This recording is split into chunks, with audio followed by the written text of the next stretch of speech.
We all know how my radio career ended. How did it start? People staring, people, well, we don't care. I told my parents I wanted to be a hobo, and they were a little discouraged. But then I eventually said, well, you know, I'd like to become a disc jockey. And my parents said, well, that's kind of cool. It'll be better working conditions, and he won't smell as much. Okay, it'll be better working conditions. I know you're staring at this CK. It's not Calvin Klein. Once a disc jockey, always a disc jockey. The first time I was ever heard on the radio was in 1965 when I was 11 years old. Now, let me set this up for you. There were these group of guys that had something called a Lions Club. It's like a civic group. And this radio station would donate time on this one specific weekend where these guys could go out and sell adverts, and the money from the adverts would go to local charities. And so they would read the ads on the radio themselves. It was just kind of a fun time for all of them to get together. And it was really hysterical hearing these amateurs trying to read radio commercials. Well, this friend of my mom who owned a local grocery store knew that I was interested in radio and said, well, I'm going down to the radio station. Have you ever been to a station? And I said, well, no. And so he said, well, I'll pick you up on Sunday morning and we'll go down to the radio station and take a look around. This was my iPod. It was my lifeline. It was my Sinclair radio. My mom got it at a petrol station. We got to the radio station and I couldn't believe it. I mean, you know, just the atmosphere, the equipment, the music. When I wasn't buying music, I was buying batteries. The disc jockey on the air while these guys were reading commercials says, would you like to read a commercial on the air?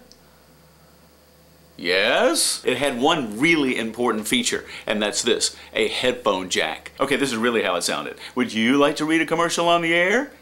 Yes. I would lie in bed tuning around because you could pick up stations from all over the country listening to WABC, WLS in Chicago, WLAC in Nashville, all playing rock music. You're in New York City on WABC, my cousin. Rock and roll till midnight. Getting in here with the Rolling Stones. Those important moments in your life that you'll never forget, you remember every living detail about it. The man's name was Gordon Price. The commercial was for Kentucky Fried Chicken, and he asked me what song I wanted to play afterwards. I get to select it, and it was the Beatles' Act Naturally. I built a radio station in my basement. A working AM radio station. They had these little transmitters that you could buy. And I've told you all the time about playing with the orphanage behind my house. About a year later, I convinced a guy that ran a filling station. You know, petrol stations are playing a really key role into my radio career. I didn't realize that until now. I convinced him to let me do his local radio commercial that was played on WNEX. And the first time I ever heard myself do a commercial on the radio, I was at the movies with a bunch of buddies on a Saturday, and one of their moms came and picked us up. I think it was Waldo's mom. I know, I have a friend named Waldo. And we were driving away from the theater. I'll never forget it. We were on 3rd Street. And as we're driving away from the theater, this commercial came on radio.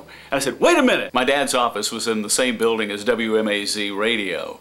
And some Saturdays I would go into the office with him while he would have some paperwork to do and just kind of hang around. And one day I said, can I go down to the radio station? I was 13. You know, I recall me working on the air on a Saturday morning at WMAZ in the early 70s. And then there was this youngster ringing the buzzer at the front door. And the guy that answers the door is a 16-year-old disc jockey. There was this young kid looking to get into the radio station and to learn about broadcasting. It's true. And that young kid was you. And that began our visits together on Saturday mornings while I was working on the air. From that day on, every Saturday, I went in with my dad and would drop down and see Gary and Joel. Joel you may have heard of. He was the other guy that was working the weekend shift. Joel, can you hear me? It's Conan O'Brien! So Gary was 18 years old and about to graduate from high school, as we'd say, or college, as you say in Britain. And he was about to go up to Atlanta to attend university, and he had a part-time job at WSB. The station needed to find a replacement. I'm going to show you something not a lot of people have seen. This is me on WMAZ when I was 15 years old, and as you can see, the cassette has been broken. To Gary's credit, he went to bat for me. He said, look, there's this guy that's been hanging around the station every weekend. He knows all the buttons and switches and how everything's done. He's been watching me for 2 years. Why don't you give the guy a chance? And they did. It may be in the interest of mankind to never fix this cassette. I forgot to finish that statement. Why don't you give the guy a chance? And they did. But I sucked. I know what's on this cassette, and it's me doing kind of a record thing. But back when I was 15, my voice was kind of like this. And eventually they let me go. After 6 months, I was fired from my first job in radio. I remember getting requests all the time, "Ma'am, I'd like to hear a record." So after that, I thought, well, this is it. I've lost the biggest chance I ever had to be in radio. What I didn't know was if you had worked at MAZ, any other station in town would have hired you. And that's what happened. I went to WNEX and I applied, and 2 days later they asked me to fill in on a midnight shift. The greatest thing that ever happened to me in my life was finding a career that really spoke to me, that I was able to spend 30 years in making other people completely miserable. NEX was the perfect place for me to be because people my own age were listening. It was the station I listened to when I was growing up, and they played all of the current rock music. I was right there with everything I wanted to do. The moral of this story is even though you think something devastating has happened to your dreams or your goal, it's not necessarily true.